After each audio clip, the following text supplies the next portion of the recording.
The final phase was the most dangerous. The ocean's surface, where swell and wind introduced chaos. Divers entered the water, the most vulnerable link in the chain, guiding the prize into its cradle. It breached. A monster from the deep, returning to the world of air. Captain Elena Vasquez oversaw the final preparations. 23 years on the ocean had led to this moment. Her team moved with a precision the ocean demanded. Here, there were no second chances. Their key to the abyss was the Orpheus, a titanium sphere built to withstand the crushing deep. Within its protective shell, 3 souls would descend: the captain, an archaeologist, and a master ROV pilot.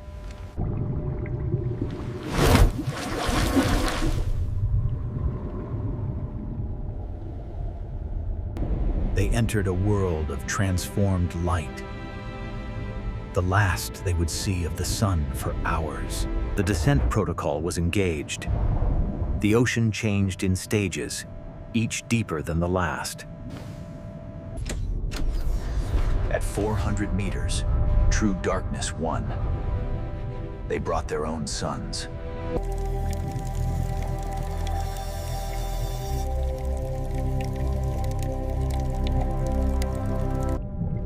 This was the realm of perpetual midnight. Creatures here evolved for a world without sun. Dr. Webb monitored the sonar. Somewhere below, their target waited on the abyssal plain. They passed through living art. Siphonophores, each colony 1,000 individuals acting as one.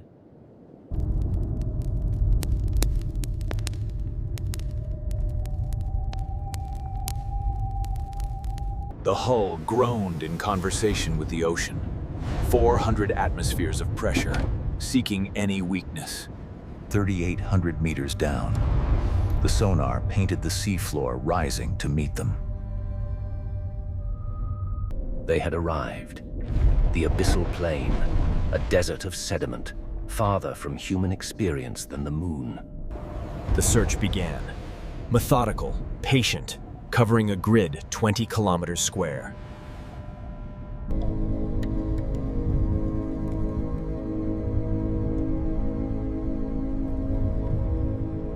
The first sign of human presence wasn't their target. The ocean floor was a museum of ambition and folly.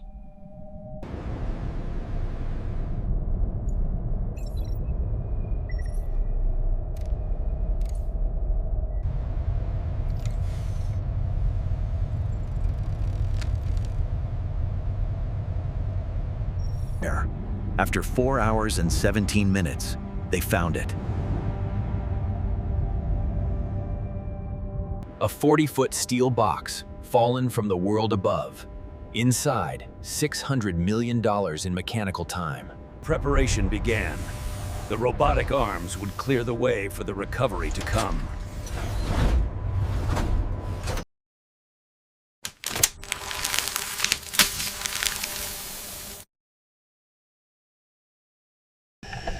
Beneath the biological crust, the steel was sound.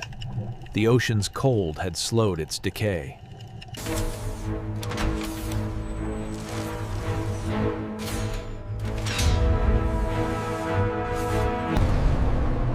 Their part was done.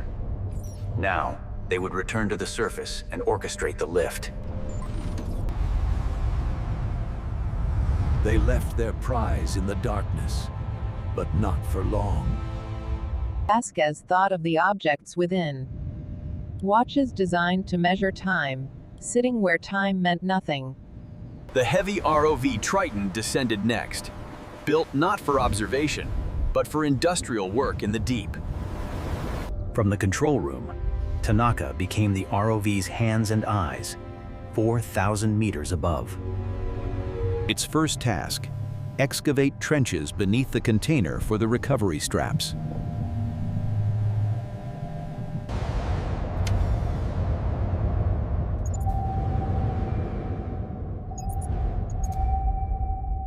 From the surface, the recovery straps descended. each one a lifeline for a fortune. Threading the strap was a child's game, played with multi-ton components in absolute darkness. Every micro-adjustment was discussed. The ocean permitted no improvisation. By the 20th hour, all connections were made. The stage was set for the main event. The Orpheus returned for the final checkout, human eyes verifying what machines had built.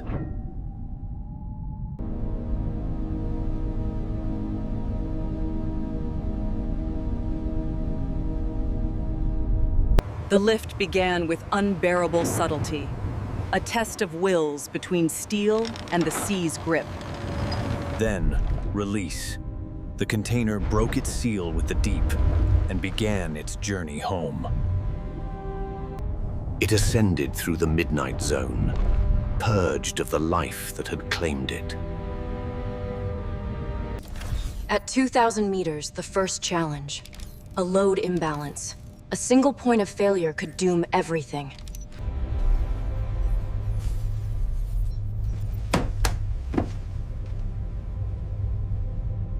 The final phase was the most dangerous. The ocean's surface, where swell and wind introduced chaos. It breached. A monster from the deep, returning to the world of air. Divers entered the water, the most vulnerable link in the chain, guiding the prize into its cradle.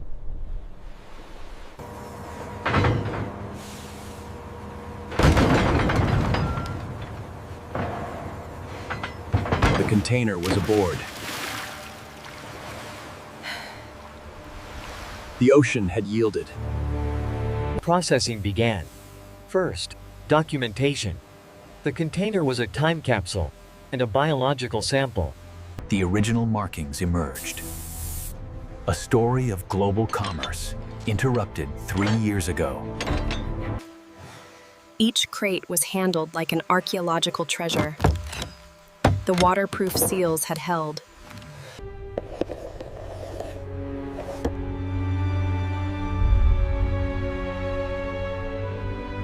The first watch, a miracle of craftsmanship, untouched by the abyss. Its heart was still perfect. The inventory grew. Dress watches, divers, perpetual calendars. Mechanical art, valued in the hundreds of millions. By evening, the extraction was complete. The entire fortune lay glittering under the open sky.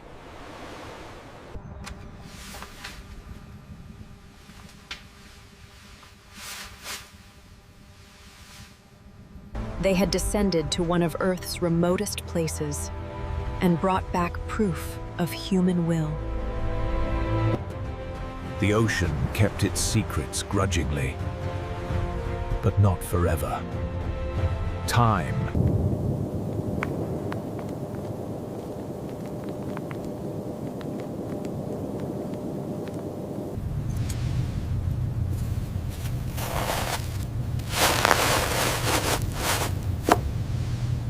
For Tanaka, the satisfaction wasn't in the value, but in the proof of her skill.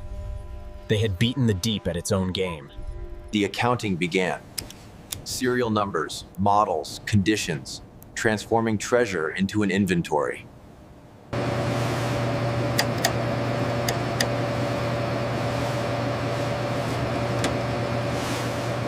Vasquez recorded the coordinates. The location was now just another point on the chart. Its secret gone. With the cargo secured, the container itself was just scrap, a shell that had survived an impossible journey.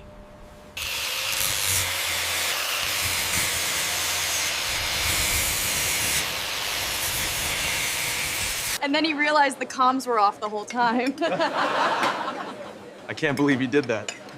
Seriously, best mission ever. She thought of time. Her watch measured duty shifts. The ones on deck measured something else entirely. With their prize secured, the Pelagos Endeavor set course for home. The mission was over.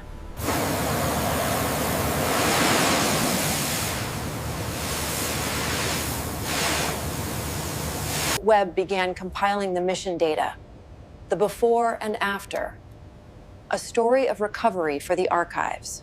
The cargo entered its final protective shell aboard the ship, safer now than it had been on its original voyage.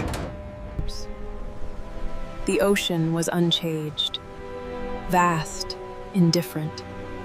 But for Vasquez, the world had been notified. Interests in boardrooms and insurance offices now awaited their return.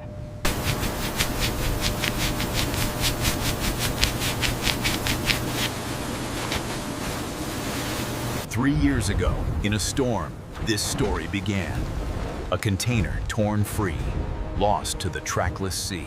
It fell for hours, through light, then twilight, then into the eternal dark. It came to rest, and the deep, slow time of the abyss began. 3 years of silence. The manifest told a partial story, sealed by courts, whispered about in the right ears.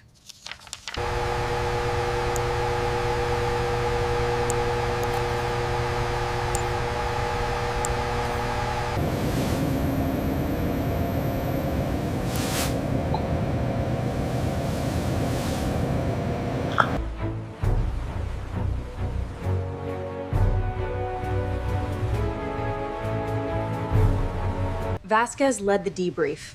Every decision, every moment of risk was examined. Lessons for the next dive.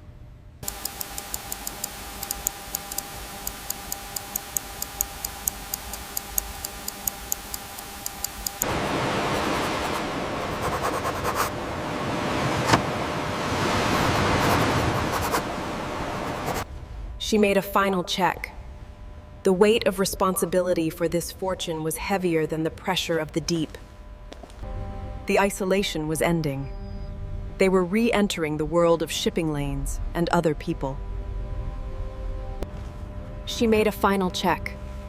The weight of responsibility for this fortune was heavier than the pressure of the deep. The isolation was ending. They were re-entering the world of shipping lanes and other people. The specialized equipment was secured. The Pelagos Endeavor transformed back into a mere transport vessel.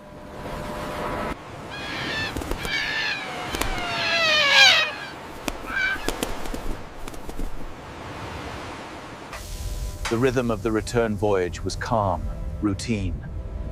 But the air hummed with unspoken success. The weather held. Fortune, it seemed, was favoring them all the way home.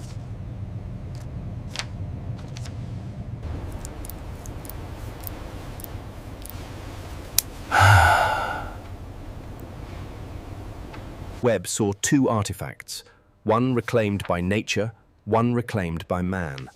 Both told a powerful story.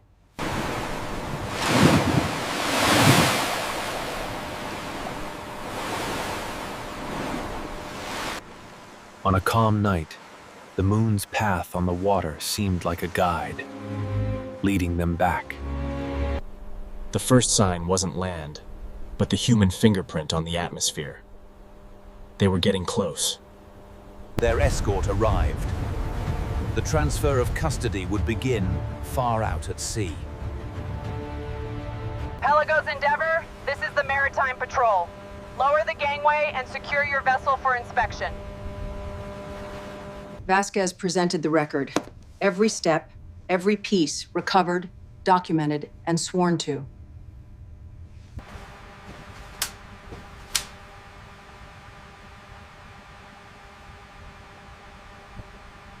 Under escort, they made their final approach.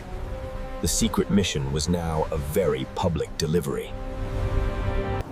On shore, interested parties watched.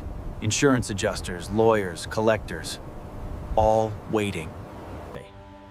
The world of steel and purpose met the world of concrete and commerce. The ocean was behind them. They docked at a secured berth. Their arrival was controlled, discreet, despite the impossibility of true secrecy.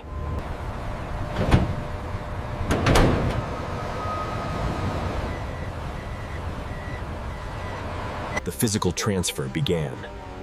Hand to hand, from the ship that recovered it to the vehicle that would distribute it. With a signature, Captain Vasquez relinquished custody. The weight of fortune passed to others. The convoy departed. $600 million melted into the city's flow.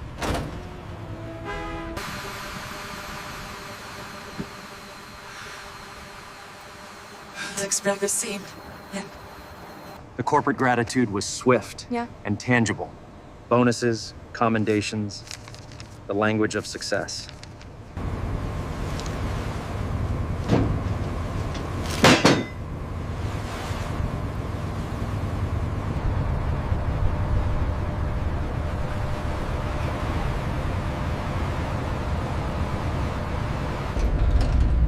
She took one last look at the empty vault. A space that had briefly held a kingdom's ransom. Shore leave.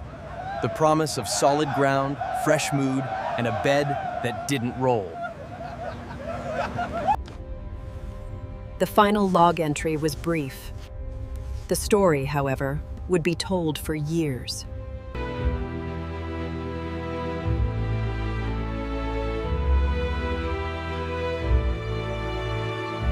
The world learned the story in sanitized, exciting terms. The human effort was the headline. Land, the sea captain felt the odd stillness of the ground. The memory of the swell was in her bones. From space, it was all invisible. The ship, the container, the fortune. The ocean kept most of its secrets.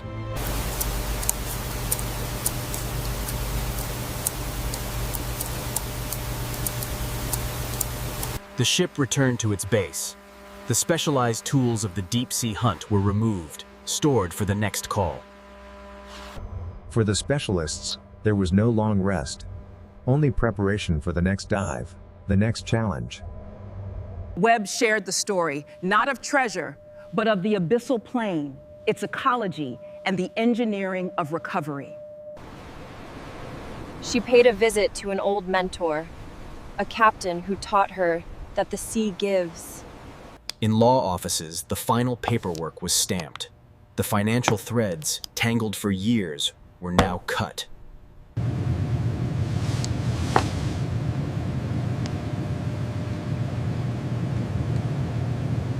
Home was a strange comfort after months at sea. The silence was different here. The mission entered the public record. An inspiration for the next generation of explorers and engineers. The ocean moved on. Storms gathered, currents shifted, as they had for eons. The next proposal arrived. Another secret in the deep, another challenge. The work never ended. The crew reunited. The shared experience of the abyss created a fraternity that land could not break. And the watches found new wrists.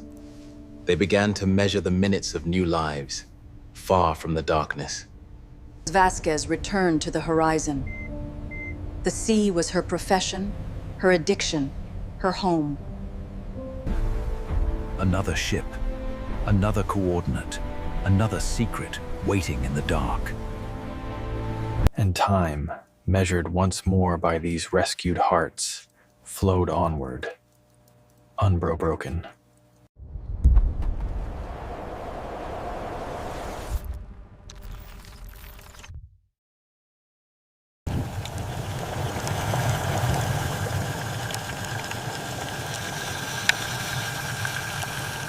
The watches entered the realm of legend. Their value now encompassed not just gold, but story. The biological samples became part of a permanent collection, data points in the study of life at the extremes. The ship became a brief local celebrity, a monument to a fleeting moment of human triumph. Tanaka drilled. The memory of threading straps in the abyss informed every movement in the pool. For the collector, the watch was more than timekeeping. It was a piece of recovered history, a conversation with the deep. Vasquez was already looking beyond. The lessons of the Orpheus would inform the machines of the future.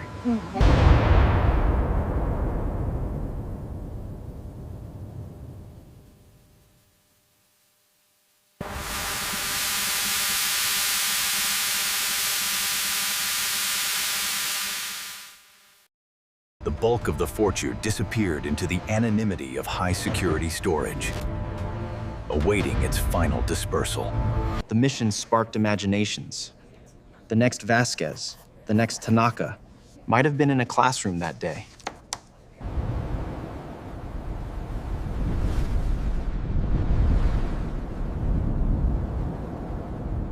She kept her own souvenir, a reliable tool that had been with her in the abyss. No fancy complications, just time. The story was retold, visualized, dramatized. The facts became a narrative for the world to consume. The legal chapter closed. The file joined countless others, a peculiar story amidst mundane maritime law. The human urge to send and to recover from the sea was ancient and enduring. On her private charts, she marked the spot. Not for return, but for remembrance. The team reformed. Different names, different target, but the same fundamental quest to find what was lost.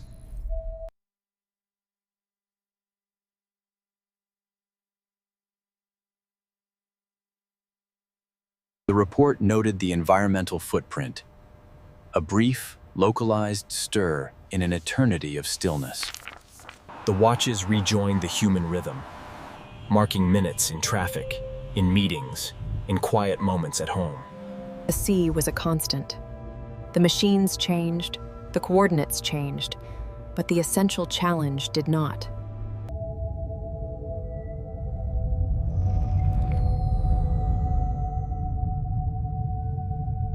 The tools were inspected, repaired, readied.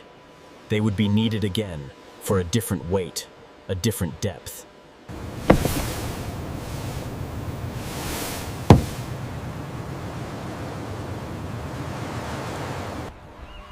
Places, like ships, moved on. They held stories only temporarily. And the deep returned to itself, dark, cold, patient, holding its next secret close.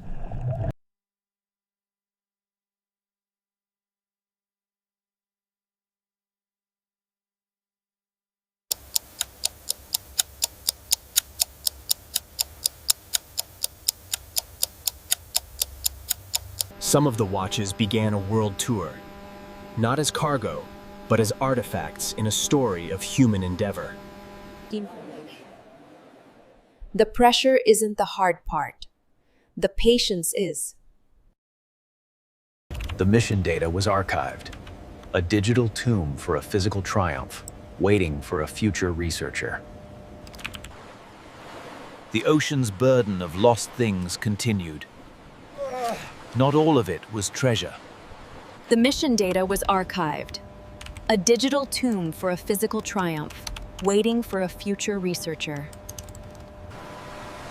The ocean's burden of lost things continued. Not all of it was treasure.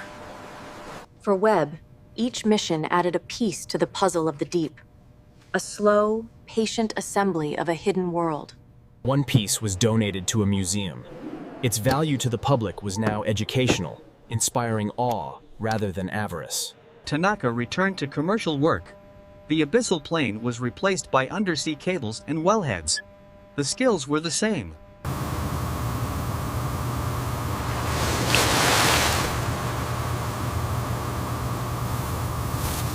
And so the watches found their way into the world of glamour. Their deep sea passed a whispered anecdote between champagne flutes. Every component that had borne the weight underwent rigorous post-mission analysis. Trust had to be earned before the next lift. The operational details became a textbook case, studied by rivals and partners alike. Sometimes she sought perspective, to remember how thin the vibrant surface layer was over the endless dark. Stories were passed down. A new generation learned that the ocean hid more than monsters. It hid history. The engineers got their validation.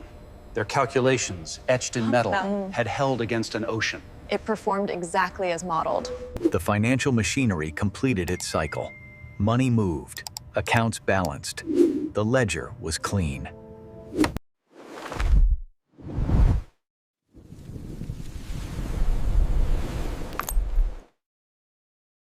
She signed on for the next descent. The call of the deep was a pull she had long stopped resisting. The sight was just water again. A specific patch of blue that had given up its secret.